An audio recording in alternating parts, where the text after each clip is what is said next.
And we're live. We're live. Mr. Brendan Wilkie and Mr. Brendan with no beard Solomon. Yeah. So what's this show called? Is there a name for this podcast? It's called The Fry Cook versus The Grill. Oh, that's the name of the episode. Yeah. Nice. Sorry, I'm sniffling. My allergies are killing me. It's like 15 degrees here today, and everything's starting to bloom. So I'm sneezing. I might sneeze a lot. That's fine. A sneezing guy within sneezing. Okay, so what can you tell me about the entire, with sneezes included, Okay. how you started and up to right now? Well, I started cooking How when you I was like probably 13. I started cooking at a golf course, washing dishes and line cooking. And I cooked all the way till I was 35 when Lionel was born. And then I moved back out to BC after I lived on your street. And I took a break from the restaurants. There's no restaurants to work in, to be honest. And then I worked this job for about 4 years. And I figured, what the hell? I see this food truck for sale. I'm like, I could do this. I could do this. So I bought it and we did it. And now we're doing it. So it's like a long life of cooking, turned into a new career for me and my family. It's pretty sweet. So in as many words as possible, in under 30 minutes, what can you say about the journey starting out? Well, cooking is a tough business to be in, man. Like, it's long hours and hard work. And generally, people who get to be around 30 years old stop doing it because they burn out and they go back to college or they get another job. When I stuck with it, it's all I've ever really done besides like support work where I met you. Okay. But it's all I really know how to do. So, I mean, like, what else can I do with myself? It's the best way for me to make money, because I've never made money like this in my whole life either. Like, this is the most money I've ever made in my life doing it all on my own. So I should have done it 20 years ago. You should have been fry cooking for me in a food truck 25 years ago, for God's sakes. Okay. As the God's sakes and the other all sakes, who and what inspired you to do McDonald's on Wheels? Oh, I mean, my mom is probably what inspired me to start cooking. Okay. But even just like seeing all the during COVID, like food trucks became a big thing because you didn't have to go into the restaurant to get your food. You could just go up to the window and leave, right? Yeah. So COVID, everyone being at home and all these restaurants closing down, then all these food trucks started popping up, and I thought, this is a real opportunity. And I came across the food truck that I own now, and I got a loan and I bought it. I risked it all, and it was a risk well taken. Because now we're smooth and we're operating. It's just smooth. Everything's operating smoothly right now. Okay, so I gotta ask these things in the right context. Okay. When you first, what was your first real experience as a young buck in the restaurant and like knowing what the customers want before they want it? Okay. I'd probably say my first job in a kitchen was at a golf course washing dishes, and it was like the same golfers every day. So they came in every day and they all got the same thing pretty much every day. So I learned what they want, how they want it, and I learned how to like individualize meals for each person based on the golf course. And then shortly after that, the following summer, I cooked at KFC when I was 13. I was pressure cooking chicken, like your favorite chicken. I was that guy who deep fries the chicken. I did that. That was my first job in fast food. I hope you heard that, YouTube. Okay, forward. So on a spectrum of say 1 to 102, what would be your favorite thing that you've made so far? I mean, the fish and chips that I've been doing for 20 years. I learned how to make this this fish and chip recipe when I was like 15, and I've been bringing it to restaurants ever since. It's a beer battered cod. So the trick is to really knead the fish fillet down so it almost kind of flattens so it cooks really quick because you don't want the batter to be too crispy, right? You want it to be nice and crispy, but not too crispy. Nice and crisp. Yeah, nice and crisp. So I'd say, and now that's a big seller at the food truck that I'm at now. Like we sell lots of fish and chips, but the way I make French fries, everybody really seems to like. I learned how to make this process of French fries back in Montreal about 25 years ago when I was a young buck, when I was like in my late teens, early 20s. And I still use those fries today. So the fish and the fries and my burgers, very simple, man. My burgers are very simple, but everyone seems to love them. The way I do my burgers, just like I find the best way to cook. Like I've done all the fine dining, gourmet. I've done all that stuff. And I'll tell you, the most satisfied I've ever been as a cook is like cooking for a family of 5 on a Tuesday night. You know, like that is for me what cooking's all about. Is just feeding people. It's not about how long it took or how hard it was to make. It's about how good it tastes. That's really what it boils down to. Can you make the food taste good? In 25 years, 30 years of cooking, I've learned how to make the food taste good. So that's all I do is just make the food taste good. Okay, so what? So You really prepared for this, didn't you? you wouldn't believe it. That's awesome, man. So who? Okay, so what was your?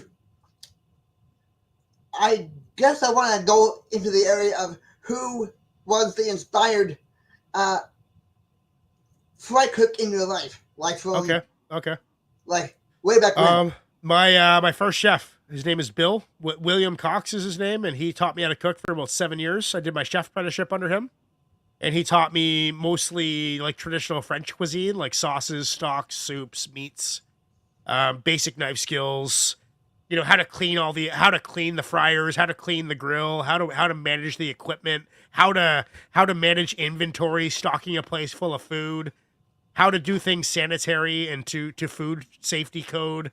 I'm not sure if he's still alive. He'd probably be in his 70s now, probably mid to late 70s if he's still around. I'm not sure. I'm not sure what he'd be doing. I hope he's retired. I hope he's not still cooking because he was miserable, man. Like he did not like cooking. He did not like it, but he liked the fact that I liked it. So he treated me well.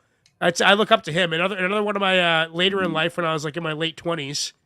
I worked for a good friend of mine named Jamie, and he's just an amazing chef. That was a really gourmet, like fine dining situation, and he's like a fantastic chef.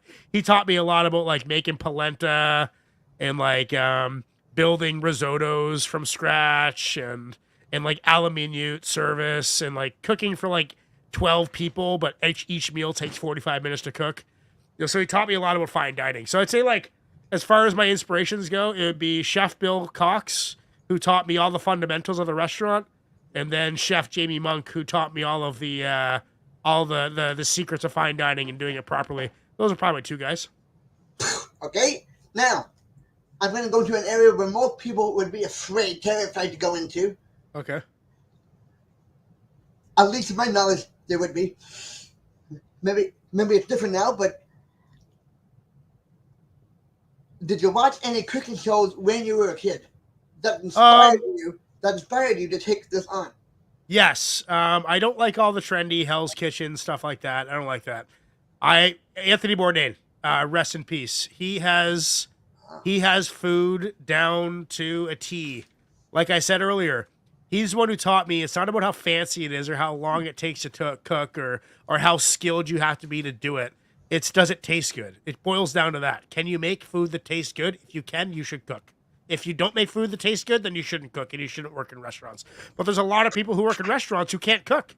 And there's lots of people who can cook that don't work in restaurants. So it's like finding a good cook is like finding a needle in the haystack, man. Like there's lots of cooks, but very few good ones. And it really just comes down to can you make the food taste good? And Anthony Bourdain was definitely one of the icons of food that taught me that food is supposed to be simple. Salt and pepper is all you need. All you need is that it cut properly, seasoned properly, salt and pepper, and cooked properly to the proper temperature. Other than that, everything else is just kind of hearsay as far as I'm concerned. It's pretty easy to make things taste good with just a piece of meat and salt and pepper. And if you can't do that, then maybe you should be doing something else. Good night, Sal again. Okay. Now, Mr. Beard, can you tell me and us anybody in YouTube, what is the ingredient? No, not the ingredient.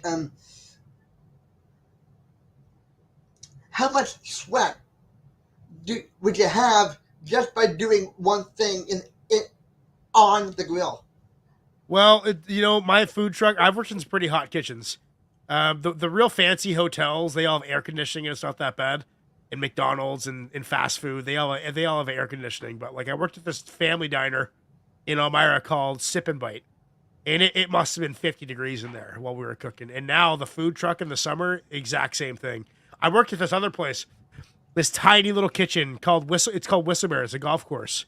And there's a big banquet hall and banquet kitchen, but as far as the menu for the restaurant goes, very tiny, 4 or 5 chefs in there. You got about 3 feet around you that you can move before you're running into people. And yeah, you're sweating buckets. Like I remember being in there and having to change my jacket probably 3 or 4 times a shift because it's just soaked. Because we had to wear these stupid paper chef hats. They're like a paper chef hat. And as you're sweating, they just disintegrate. They fall apart. So I had to change those quite a bit too. That's probably the sweatiest kitchen I've ever worked in, is Whistlebear for sure. So that was also with the same chef that I worked at in Elmira at the golf course, Chef William Cox. Oh. He went there after Elmira. I think he actually got fired from Elmira. I'm not sure why. And then he went to Whistlebear. And after my first year of college, after chef school, I went out there to work for him again. So okay, the Whistling Bear should have been called. It should have been called the Sweating Bear. Hold on, I lost my volume. 1 second. There we go. Now I can hear you. What you say? So, okay, are we good? We're good. Yep. So the Whistling Bear should have been called the Sweating Bear. Yeah, it was a sweaty kitchen. That's for sure. Okay, and the question that's on everyone's minds today is, how far does the grill have to be turned on at what degrees? I usually flat grill at around 250 degrees Celsius or around like 375 degrees Fahrenheit. But I grill at 250. That's perfect because the thing is, when you're line cooking, when you got like 7 or 8 things going on at the same time, if the grill's too hot, it's really easy to burn. So yes, you can cook things faster when it's hotter, but it doesn't cook as evenly. I find 250 like a real even cooking heat to cook meat at, especially burgers. Okay, now I'm going to ask the most difficult question in the world. Okay. And believe me, this is a diffie. Okay. What are the safety hazards, or if you will, what can you give for children for advice to do and what not to do? Fridge temperatures. It's all about fridge temperatures. And like I'm not talking about kids. I'm talking about little kids. Like what's your advice? My advice is keep your food cold. You don't want to have. I keep my fridges at around 2 degrees. You're allowed to keep them up to 4 degrees, but I keep them at 2 just to be safe. Even my line fridge, I keep it around 1, so the fish batter just barely isn't freezing. Yeah, your food cold. Make sure your frozen food is definitely kept at minus 18 or colder. That's in Celsius. Make sure your chicken is cooked. Like if you're cooking chicken fingers, simply just deep frying some chicken fingers. Make sure those chicken fingers are floating before you take them out, because the reason chicken fingers float when they're done is because when there's raw meat in there, it means there's water inside it. So you cook all that water out and it will then float. So make sure, best advice I can give to an up and coming cook is keep your food cold and your meat cooked. Okay, and the all-around question is, how does it work? Well, it's a lot of work. The only reason it works for me is because my wife helps me out. Like, she knows what she's doing on the front end and like dealing with customers. And our staff, man, we got 3 teenagers working for me, and 2 of them have been working there for a whole year, and I've invested a lot of time and effort into training them. And without my team, dude, it's all teamwork. The only way it works is with a team. You can't do it by yourself. Like, without those kids working for me, without my wife at my side, it would all fall apart. I wouldn't be able to handle it. So it's a team sport. That's how it works. That's how it all works, is with a team. Support, relying on your team and trusting your team to do the work that needs to be done to get the job done. Now here's a hilarious one that nobody mentions. Do you mu- do you need do you have to have a beer every time when you do something like that, like Uh, the cooking stuff? well, I've since I've been able to grow a beard, I've liked having a beard. I like having my beard, as you know, quite a bit longer than this. But once it gets longer, I have to wear a beard net. I hate wearing beard nets, so I'm not wearing a beard net. When I first opened, before I got my first health inspection, I totally clean shaved for my health inspection. And after that, I kind of got lazy and grew it back. So now I keep it this length. This is just like really short, and none of it falls out into the food. I just don't want a big, huge beard hair ending up in someone's food, right? Like, that's disgusting. Okay, let's try asking the question that I was actually trying to ask, and Okay. I guess you overread it and thought I said beard. Um, does do you have to have a beer Oh, a beer. at the grill when you're doing it? No, you're not supposed to technically drink while you're cooking, but afterwards, there's nothing better than a cold beer. After a long 12-hour shift in front of the grill, sweating your butt off, cooking your pants off, there's nothing much better than a cold beer after work, I'll tell you what. How do your pants taste? Really bad. That's why the beer tastes even better. Yeah. Okay, so out of the 1,000 questions in this world,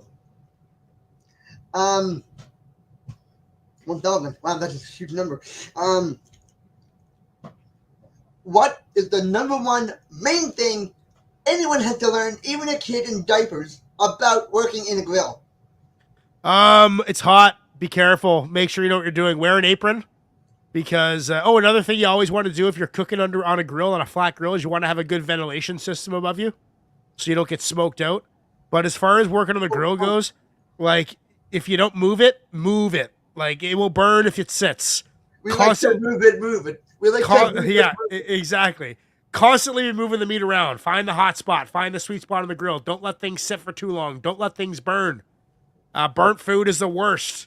But all in all, if advice for anybody wanting to work on a flat grill or a charcoal grill or whatever, cooking meat, wear an apron. You know, you don't have to look like the coolest guy in the world to be a cook. Be a safe cook. Wear an apron. Wash your hands. You know, you cook under a vent system. Don't cook too hot. Don't let the meat sit. Don't burn the food. That's basically all you need to know. Okay, and I guess the second or the last question of this thing, what movies on the cook spectrum did you inspire from? Oh God, Waiting. You ever seen the movie Waiting? What? You ever seen the movie Waiting? Haven't heard of that one. Wow. It's a comedy, and it's gross. It's about like cooks being gross and funny and probably pretty disgusting. But that one's hilarious because it teaches you everything you don't want to do. Okay. Another one that inspired me is you ever seen what's that one called where they're the brothers and they're the Siamese twins and they work in it's Greg Kinnear and Matt Damon. Oh, I forget what it's called, but they're these two Siamese twins. They're conjoined twins. They're joined at the shoulders, so they're like a big wide person, and they're a line cook at this restaurant, and they are like lights out, some of the best, fastest cooks you've ever seen. So that inspired me to realize that you don't have to look like the thing about being a good cook. And the friends that I met in the restaurant is you don't have to be cool, you don't have to be handsome, you don't have to be funny. You don't have to get good grades. You don't have to be healthy. You just have to have a love for food. And those guys in that movie, what is it called again? I forget what it's called. But yeah, that movie probably inspired me. well, I know a couple that I love, and it's between two, Julie and Julia. Okay, never seen it. It's about cooking, and one person is being inspired from another who used to be a chef in the 50s. You okay? And the other one is Ratatouille. Oh, Ratatouille, of course. That's true. I've seen that a few times too. I'd say that inspires me too. That little mouse loves to cook. Yeah, rat. Rat. Right, it is rat, not a mouse. A rat. Yeah. He's a rat. He's a rat, dirty rat. Okay, so what closing advice do you have for anybody who is a cook or not a cook? If you're a cook and you're burning out, take a break. Don't let yourself burn out. Don't ruin it. Don't ruin food for yourself. If you're having a tough time working in restaurants, working long hours, working in sweaty kitchens, and you're burning out, take a break. Go work support work. Go do public service for a little while. Work as a support worker. Work as a CSW. Go out in the community. Help people. But don't take a break. And if you're not a cook, I'd suggest like if you're 15 years old, I'll tell you a story right now. It's a really good story why you should work in fast food. This is why everybody should have a job in fast food when they're a teenager, at least for a little bit. Okay, fast Are you food. there? Yeah, I'm here. Can you hear me? Yep. So fast food is strict. If you don't follow the rules of the corporate protocol, you get fired. So if my dad is a chemical engineer, and he hired chemists to work in the lab that he helped engineer. Long story short, there were 2 university graduate chemists that he wanted to hire. Can you hear me? Or are you frozen? I think you're frozen, but I'm going to keep on going because I think my end's working. So there were two chemists that were both applying for the job, and they were very equally educated, equally experienced. Their extracurriculars kind of lined up, and he didn't know which one to hire. But one guy had McDonald's for 5 years on his resume, and because of that McDonald's experience, my dad hired the chemist to work at McDonald's. So no matter what, fast food can get you a job down the road because it shows you fundamentals of sanitation, cooking methods, and customer service. So I think that advice for a kid who wants to get a good job and have a good reference for the future, then I would say to go work at McDonald's for a couple years and see how you do. And this is the Brain Tool channel. Thank you very much, man. That was awesome.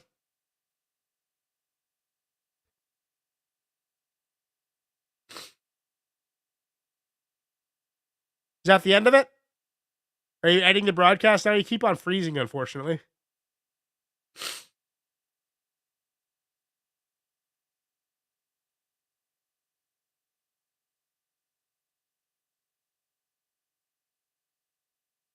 Yeah, you're frozen.